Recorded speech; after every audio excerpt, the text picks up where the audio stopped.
Ukraine की फौज ने टैंक से भारी गोलाबारी कर काफी नुकसान पहुंचाने का दावा किया। इससे जुड़ा एक वीडियो भी उसकी तरफ से जारी किया गया, जिसमें एक टैंक पर यूक्रेन का झंडा दिखाई दिया और उससे ताबड़तोड़ गोलीबारी की जा रही थी। वहीं उसी टैंक के ठीक पीछे एक और टैंक नजर आया जो रूस की सेना पर टारगेट कर गोले बरसा रहा था। टैंक ने एक साथ कई राउंड फायरिंग की, जिसके बाद पूरा इलाका गोलियों की आवाज से गूंज उठा। बताया गया कि यूक्रेन ने अपने BMP-3 टैंक इस्तेमाल कर रूसी फौज को काफी नुकसान पहुंचाया। यही नहीं, यूक्रेन ने दावा किया कि उसने न सिर्फ पुतिन की सेना को नुकसान पहुंचाया, बल्कि उनके कई हथियार भी अपने कब्जे में ले लिए। यूक्रेन ने किस इलाके में रूस पर ये गोलीबारी की, इसकी जानकारी उसकी तरफ से नहीं दी गई। उधर यूक्रेन ने रूस के सैन्य ठिकाने पर जासूसी ड्रोन से हमले का एक वीडियो जारी किया और बायरख्तार TB2 नाम का ये वो ड्रोन है जो उसे तुर्की से मिला है। हालांकि ये हमला किस इलाके में हुआ इसका पता नहीं चल पाया, लेकिन यूक्रेन ने जो वीडियो जारी किया उसमें दिखा कि एक इलाके में खड़े कुछ रूसी टैंक हमले में तबाह हो गए। इससे पहले उन टैंकों पर ड्रोन की मदद से एक के बाद एक कई मिसाइलें दागी गई, जिसके बाद वहां से धुएं का गुबार आसमान की तरफ उठता दिखाई दिया। इतना ही नहीं, दावा किया कि इस हमले में रूसी टैंकों के अलावा कई ट्रकों को भी ड्रोन से निशाना बनाया गया और रूस का सैन्य ठिकाना पूरी तरह तबाह हो गया। वहीं यूक्रेन की फौज ने रूस के सैनिकों की जासूसी के बाद उन पर हमला कर दिया, जिसका वीडियो भी सामने आया। बताया गया कि रूस के कुछ फौजी अपने ठिकाने पर लौट रहे थे, तभी यूक्रेन की सेना ने उन्हें अपने निशाने पर ले लिया। जो तस्वीरें सामने आई उनमें रूस के कुछ सैनिक अपने ठिकाने की तरफ बढ़ते दिखे। ये निगरानी छोटी मोटी दूरी तक नहीं की गई, काफी दूर तक यूक्रेन की सेना ने रूस के इन फौजियों की जासूसी की और जैसे ही वो लोग अपने ठिकाने के करीब पहुंचे उन पर हमला कर दिया गया, जिसके बाद घनी झाड़ियों के बीच जगह जगह आग लग गई और वहां से भारी मात्रा में धुआं उठता नजर आया। और यूक्रेन में चल रही 50 दिनों की जंग के दौरान काला सागर में रूस की दीवार बना हुआ जंगी जहाज मोस्कवा ढेर हो गया। यूक्रेन का कहना है कि उसकी मिसाइलें मोस्कवा को ढेर कर दिया और रूस का दावा है कि मोस्कवा में एक हादसे में के कारण ही आग लगी थी और रूस का एक ऐसा जंगी जहाज था वो जो पूरे काला सागर में रूस की फौज की सबसे बड़ी ताकत बना हुआ था। लेकिन अचानक खबर आई कि मोस्कवा ढेर हो गया। मोस्कवा एक ऐसा जंगी जहाज था जो दुनिया का सबसे घातक जंगी जहाज माना जाता था। ऐसा जहाज जो किसी भी नौसेना के लिए ब्रह्मास्त्र बन जाए, ऐसा जहाज जो पल भर में समुद्र में दुश्मन की बड़ी से बड़ी सेना को चित कर दे, ऐसा जहाज जिसे डिजाइन ही इस तरह से किया गया कि उसमें बेशुमार मिसाइलें तैनात की जा सके। जहाज के कमांडर का बटन दबा तो दुश्मन का अंत सुनिश्चित है। जिस दिन यूक्रेन पर रूस की फौज ने आक्रमण किया, उसी दिन क्राइमिया के पास मोस्कवा को काला सागर में तैनात कर दिया गया। काला सागर की यूक्रेन की पूरी सीमा पर एक तरह से रूस ने कब्जा कर लिया था। और कहा जाता है स्नेक आइलैंड पर यूक्रेन के जिस जहाज पर कर्मचारियों को सरेंडर का मौका दिया गया था और जिसकी ऑडियो रिकॉर्डिंग भी सामने आई, उस जहाज का सामना रूस के मोस्कवा से ही हो रहा था। लेकिन अब खबर है कि मोस्कवा का अंत हो चुका है। 49 दिनों तक रूस के लिए काला सागर में दीवार बनकर रहने वाला मोस्कवा जहाज ढेर हो चुका है। यूक्रेन की फौज ने दावा किया कि उनकी एक मिसाइल ने मोस्कवा को ढेर कर दिया। यूक्रेन की फौज ने ही प्लेटफॉर्म पर इस खबर को फैलाया। उनका दावा है कि एक मिसाइल ने सीधा मोस्कवा को निशाना बनाया। मिसाइल के हमले से जंगी जहाज मोस्कवा को इतना नुकसान पहुंचा कि उसका बचना मुमकिन नहीं रहा। हालांकि रूस की फौज का दावा बिल्कुल उल्टा है। रूस का कहना है कि मोस्कवा जहाज पर तकनीकी खामी की वजह से आग लगी। आग लगते ही इमरजेंसी प्रोटोकॉल का पालन हुआ, मतलब ये कि जहाज पर मौजूद स्टाफ को निकालने का काम शुरू कर दिया गया। हालांकि चाहे हादसा हो या हमला हो, रूस के लिए मोस्कवा का जाना बड़ी अनहोनी जरूर है। लेकिन अगर यूक्रेन के दावे को सही समझा जाए तो ये हमला जिस मिसाइल से किया गया उसका नाम है नेपच्यून। ये एक खतरनाक एंटी शिप मिसाइल सिस्टम है और 2020 से ही यूक्रेन की फौज के पास Neptune anti ship missile system मौजूद है।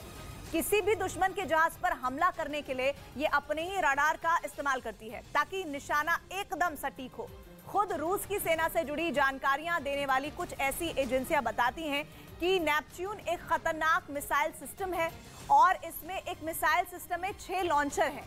हर लॉन्चर से एक साथ 4 मिसाइल दागी जा सकती है। इस बीच यूक्रेन ने दावा किया है कि उसकी सेना ने बमबारी कर रहे रूसी विमान को मार गिराया है, जबकि इस जवाबी हमले में घायल हुए उसके पायलट को पकड़ लिया गया। हालांकि हमला किस इलाके में हुआ इसकी जानकारी नहीं है। लेकिन जंग के मैदान में जो कुछ हुआ उसका वीडियो यूक्रेन ने जारी किया, जिसमें रूसी बमबारी की वजह से एक रिहायशी इलाका धधकता दिखा। बम गिरते ही वहां एक जोरदार धमाका हुआ। इसके बाद आग के शोलों के साथ धुएं का गुबार आसमान की तरफ उठता नजर आया, लेकिन कुछ ही देर बाद हवा में लहराता हुआ एक रूसी विमान धुआं छोड़ता हुआ जमीन पर आ गिरा। दावा किया गया कि इसे यूक्रेन की सेना ने निशाना बनाया, जो जमीन पर गिरते ही तबाह हो गया और उसका मलबा चारों तरफ फैल गया। इस बीच विमान का पायलट जो बमबारी कर रहा था, वो विमान के गिरने से पहले ही पैराशूट की मदद से कूद गया। हालांकि जान बचाने की इस कोशिश में वो घायल हो गया, जिसके बाद उसे यूक्रेन की सेना ने अपनी गिरफ्त में ले लिया। यूक्रेन के सैनिकों ने रूस के एक आधुनिक BMP-3 टैंक पर कब्जा करने का दावा किया। यूक्रेन की सेना की तरफ से सबूत के तौर पर इसका एक वीडियो भी जारी किया गया, जिनमें यूक्रेन के कुछ सैनिक रूस के टैंक के पास दिखाई दिए। एक सैनिक तो टैंक के ऊपर चढ़ा नजर आया। इसके बाद वो टैंक के अंदर से रूसी सेना की वर्दी, उनके बैग, हथियार समेत कई दूसरी चीजें निकालकर बाहर सड़क पर फेंकता दिखाई दिया। जबकि यूक्रेन का एक सैनिक सड़क पर बैठकर एक रूसी सैनिक की वर्दी में रखी गोलियों से भरी मैगजीन निकालता नजर आया। एक के बाद एक उसने कई मैगजीन निकाली और फिर उन्हें एक बैग में रख दिया। यूक्रेन ने इसे अपने सैनिकों की एक बड़ी कामयाबी बताया, क्योंकि लेजर गाइडेड मिसाइल और आधुनिक गन से लैस रूस के ये बेहद आधुनिक टैंक पल भर में दुश्मन को तबाह करने की क्षमता रखते हैं।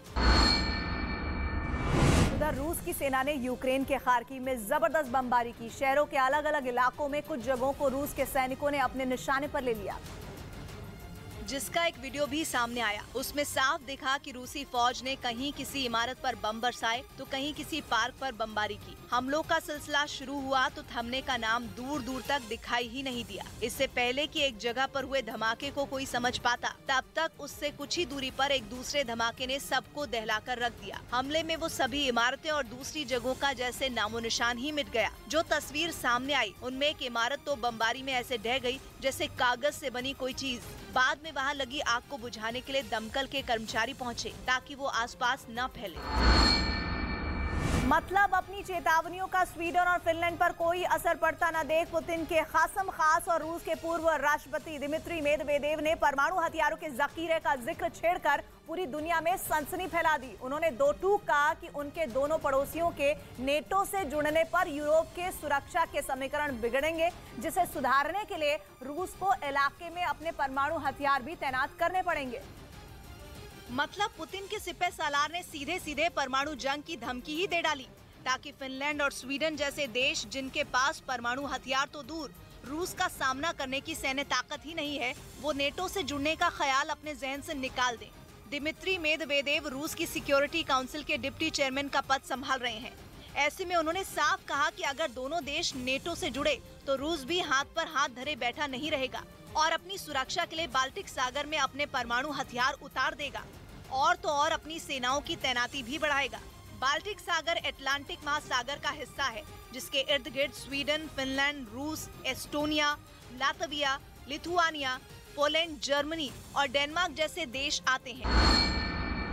असल में स्वीडन और फिनलैंड रूस के दोनों ही पड़ोसी दूसरे विश्व युद्ध के बाद से ही कभी भी किसी भी खेमे का हिस्सा नहीं रहे। मतलब दोनों हमेशा तटस्थ रहे, लेकिन जब रूस ने यूक्रेन पर हमला बोला तो दोनों देशों ने नेटो से जुड़ने का मन बना लिया। मतलब अमेरिका की टीम में शामिल होने का फैसला कर लिया। अब रूस कैसे अपने पड़ोसियों को अपने दुश्मन अमेरिका के पाले में जाने दे, इसलिए वो लगातार स्वीडन और फिनलैंड को नेटो से दूर रहने की धमकी दे रहा है।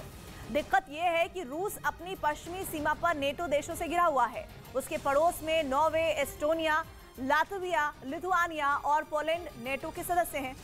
गिनकर बस फिनलैंड, स्वीडन, बेलारूस और यूक्रेन ही है जो नेटो का सदस्य नहीं है। यूक्रेन की जंग छिड़ते ही अमेरिका की कमजोरी दुनिया के सामने आ गई। सुपर पावर अमेरिका की सबसे बड़ी कमजोरी बनता दिख रहा है तेल। लेकिन इस कमजोरी को दूर करने के लिए बाइडेन को खून का घूंट पीना पड़ सकता है। खबर है कि ईरान के कच्चे तेल पर अमेरिका की नजर है। लेकिन ईरान से तेल लेने के लिए अमेरिका को एक दुश्मन से हाथ मिलाना होगा। पिछले 5 दशक से चल रही अदावत को भूलना होगा। बाइडेन को वो करना होगा जो करने के बारे में उन्होंने कभी सपने में भी नहीं सोचा होगा। मतलब ये कि पुतिन को टक्कर देने के लिए बाइडेन वो कर सकते हैं जिसकी उम्मीद तो क्या, कल्पना करना भी मुश्किल है। क्योंकि ईरान ही वो मुल्क है जो फिलहाल अमेरिका के काम आ सकता है। अमेरिका को कच्चे तेल और नेचुरल गैस का एक बहुत बड़ा स्टॉक चाहिए, वो भी बहुत ही कम वक्त में, ताकि रूस पर यूरोप की निर्भरता को कम किया जा सके और रूस को आर्थिक प्रतिबंधों की तपिश महसूस करवाई जा सके। लेकिन अमेरिका अब तक न तो यूरोप से रूस को अलग कर पाया है और न ही रूस की अर्थव्यवस्था पर कोई बड़ी चोट कर पाया है, जिसकी साफ वजह है कच्चा तेल और नेचुरल गैस। यूरोप की मजबूरी है कि उसे रूस से ही कच्चा तेल और नेचुरल गैस खरीदना है। अमेरिका की अपील मानकर रूस से कारोबारी रिश्ते बंद तो किए जा सकते हैं, लेकिन अमेरिका के पास यूरोप को देने के लिए तेल और गैस नहीं है। मतलब ये कि यही कच्चा तेल और नेचुरल गैस पुतिन की सबसे बड़ी ताकत है और बाइडेन की सबसे बड़ी कमजोरी। हालांकि खबर ये है कि बाइडेन अपनी इस कमजोरी पर बहुत तेजी से काम करना चाहते हैं। पिछले कई दशकों से अमेरिका दुनिया के लिए बड़ा खतरा बताता रहा है। अब तक ईरान पर बाइडेन की नीति में भी नरमी के कोई संकेत पहले कभी नहीं मिले थे। लेकिन अब ईरान पर बाइडेन इतने बड़े यू टर्न पर विचार कर सकते हैं जिसकी पहले कभी उम्मीद भी नहीं की गई। लेकिन खबर ये है कि ईरान भी इतनी आसानी से मानने वाला नहीं है। ईरान भी अपनी शर्तों का मसौदा तैयार कर चुका है। वो शर्तें जो अमेरिका की तेल और गैस की डील से पहले रखी जाएंगी। सबसे पहली शर्त ये होगी कि अमेरिका ईरान पर लगाए गए आर्थिक प्रतिबंधों को हटा ले, ताकि ईरान अपनी अर्थव्यवस्था को पटरी पर ला सके। लेकिन ये शर्त मान लेना भी कोई आसान बात नहीं है। अगर आर्थिक प्रतिबंध हटा लिए गए तो इसका असर सिर्फ ईरान पर नहीं, बल्कि सऊदी अरब और संयुक्त अरब अमीरात पर भी पड़ेगा। इसका मतलब साफ होगा कि बाइडेन के लिए ईरान से किसी भी तरह की सौदेबाजी करना बिल्कुल भी आसान नहीं होगा। सबसे बड़ी बात तो ये है कि अमेरिका में कुछ ही महीनों में मिड टर्म इलेक्शन होने हैं, जिनमें बाइडेन के सामने एक बार फिर लोगों का भरोसा जीतने की बड़ी चुनौती होगी। चुनाव में जाने से पहले ही बाइडेन के लिए यूक्रेन जंग गले की हड्डी बन चुकी है। ऊपर से अगर ईरान पर नरमी बढ़ती गई तो इसे अपने आप में अमेरिका की बड़ी हार के तौर पर देखा जाएगा। माना यही जाएगा कि लंबे वक्त तक प्रतिबंध लगाने के बाद भी ईरान का कुछ नहीं बिगाड़ पाए और आखिरकार अमेरिका ने ही हार मान ली। अगर ईरान से डील नहीं होती है तो पुतिन के सामने सुपर पावर अमेरिका का सरेंडर दिखने लगेगा। बाइडेन की यही मजबूरी ईरान के लिए मोलभाव का मौका बनी हुई है। ईरान अमेरिका से वो सब कुछ करवाना चाहता है जो वो करवाना चाहता है।